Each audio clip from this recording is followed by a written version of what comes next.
Yeah, my brother Thomas and I are born into a family which always was very motivated to go up the mountains. So you could say that our fascination for the mountains was not our own idea, but was given to us by our parents. And of course, there was another side factor, which means that we are born in just on the foothills of the mountains, the foothill of the Alps, and so it's quite natural that people who are living here just walk up the mountains.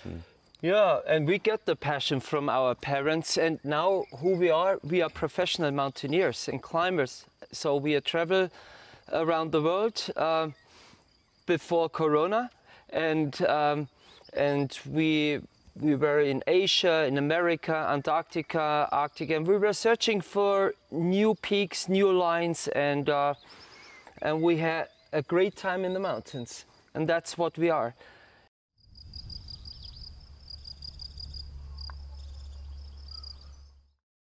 Yeah, as our parents really were motivated being in the mountains, it was really natural that they brought us as children to the mountains. So we were participating with the passion of our father and our mother. And yeah, so we hiked up the mountains, and soon we found out that it's also a fascinating world for us. And I remember being an 11-year-old boy when my father invited us to go to the Western Alps, to the 4,000-meter peaks, and you can imagine how it was for us as young boys to be on top of such a high mountain in the middle of this wild environment, glaciated world and the cold of the high peaks. And yeah, it was a great feeling for us, great feeling of adventure. And that fascinated us in a way that we knew that we want to more explore about it. Yeah, and Alex talked about how we felt, but also our father felt very proud to see that the boys really love what he loved the most. And he was so fascinated, and he supported us in everything what it means. If the boys want to go to the mountains, he said, yes, let's go, and I show you something new.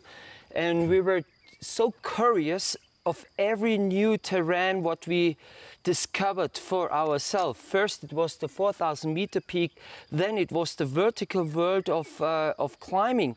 And our father was a really, really good climber in that days. And he just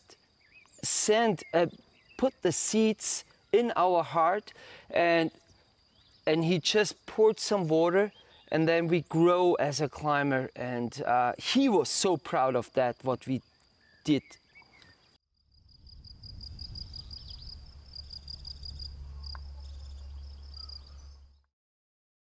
Yeah, I remember the first really important ascent for Thomas and me was the 4,000-meter peak, which just was offered by our father. But then the seed was planted, and we knew that we want to know more about it.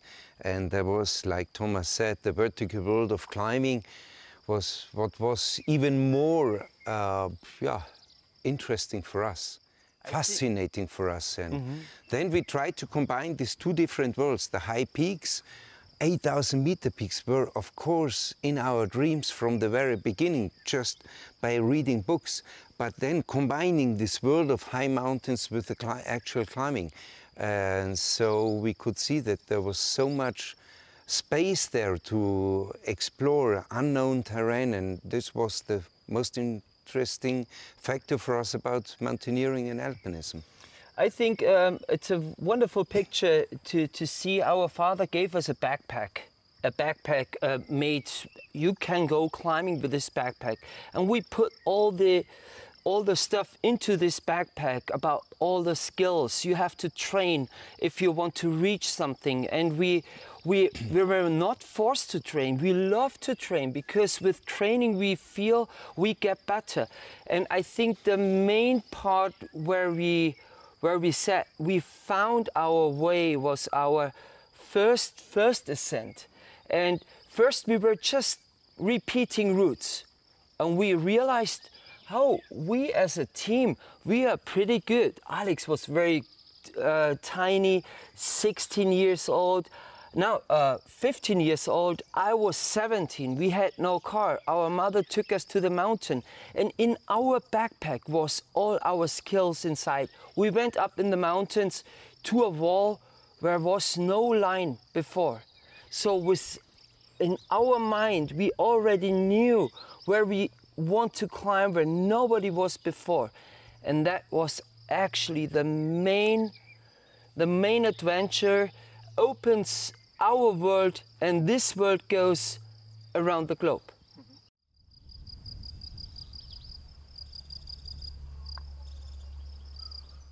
I really have to say once about exploring new lines, we just discovered that climbing is not only sport, it's an art. Because it's an art of our mind to see the line. And it's actually what we climbed, it's about all our skills, what we left behind the route, if it's with bolts, without bolts, how much skill you need to repeat the route. So somehow our routes, what we left behind, what we did, it has the stamp, the Huber route. Okay. And the Huber route means, oh yeah, that's a crazy route. And then with this kind of Huber routes, we explored the whole world. So to the limits.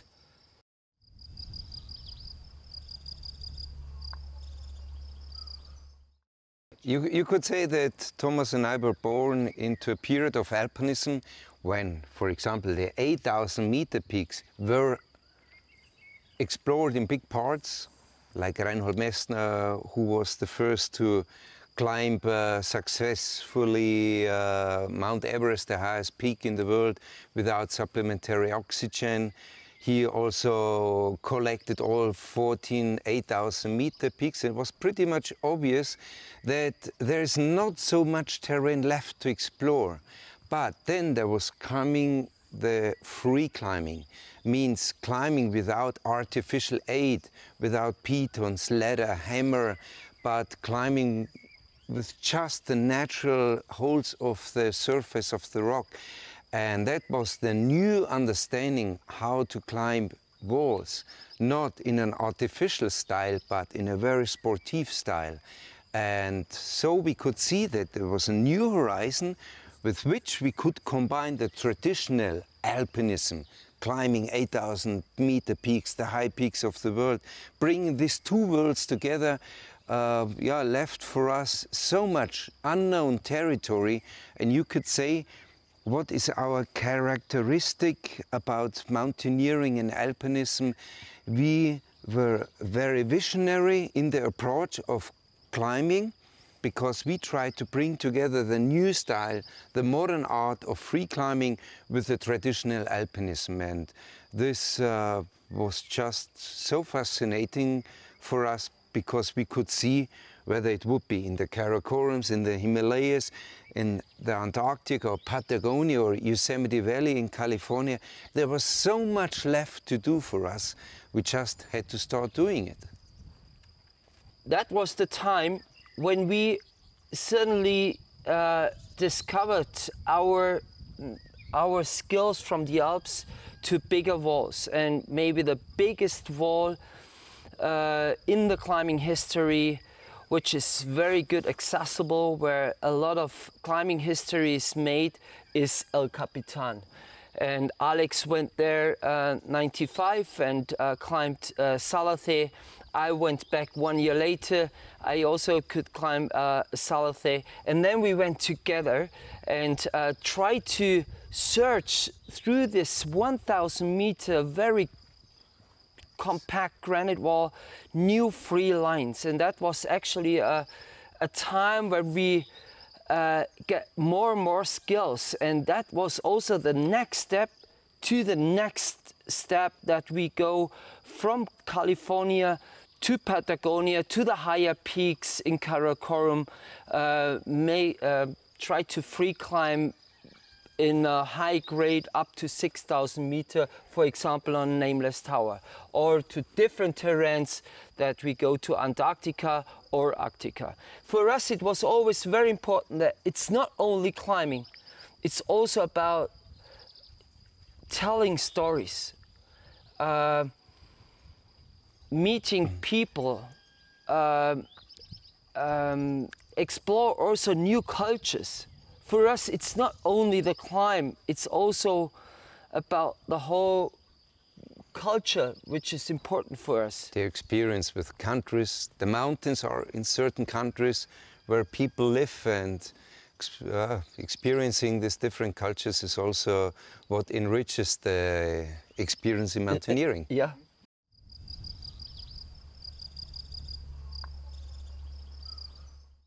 Yeah, climbing in a team was really natural for us as we are brothers. We were always forming a team together, but on the other side we still are individuals, and each of us too has its own ideas, and as soon as we can combine the ideas, we bring together the ideas, we start doing some certain project together. But on the other side, it's also very natural that sometimes we just do our own things, and I even would say that's really important because that opens the horizon for us. So if we would exclusively climb together, this would limit our approach to climbing. Input from the outside is always necessary input for further progress, and I'm pretty convinced that this is really important. And I think also as a character we are totally different, and that's also in a team our strengths, because if we were the same, we never can push us so much. And my weakness is maybe Alex's strengths, maybe his weakness is my strength, and together we are a great team. And that's also very important what Alex said, that we follow our own dreams, and we accept also that when Alex wants to go in this direction, I will say to my brother, hey, good luck and come back safe, and he will do it the same to me. And with this experience, what we collect in our own world, we bring this back in our backpack of Huber Brothers, and it's full of experience and full of power and full of strength and full of curiosity, and that's our biggest strength.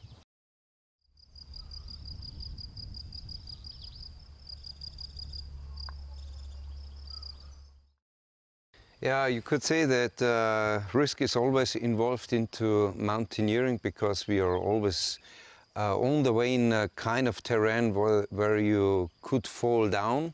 So the most important thing for us that we are really conscious, that we accept this risk, that we look into the eyes of the risk and try to understand what is the message. And if we would feel uncomfortable in a situation, then it would mean that we have to reflect the situation. And if we find out that it's hard to control the risk, there only can be one solution: just step back. If you wouldn't step back in such a situation, you would risk your life. And I think maybe you can do it once or twice, but someday it will happen. And if you just had one time the taste of being successful by accepting an uncontrollable risk, it would mean that next time you tend to do it again. And this doesn't make sense, because in the end you have to pay this with your life. Yeah. So in that case, I think fear is a very good moment, that you know exactly that you're maybe really on the limit, or maybe also beyond this limit, and then you have to make immediately a decision to go left, right, or to do something. Because if you go straight on and if you continue, you will risk your life. And for my case, I said, if you risk your life and if you die, it's done. But if you step back, you have another chance. And step back means not that you fail, it's only you have another chance. And what we explored for our own, that you have to fight for your dreams. You should never give up. And you will come back with more skills, with more knowledge, and maybe you can push further. And that's the only thing where you can approach the impossible to make this main thing possible.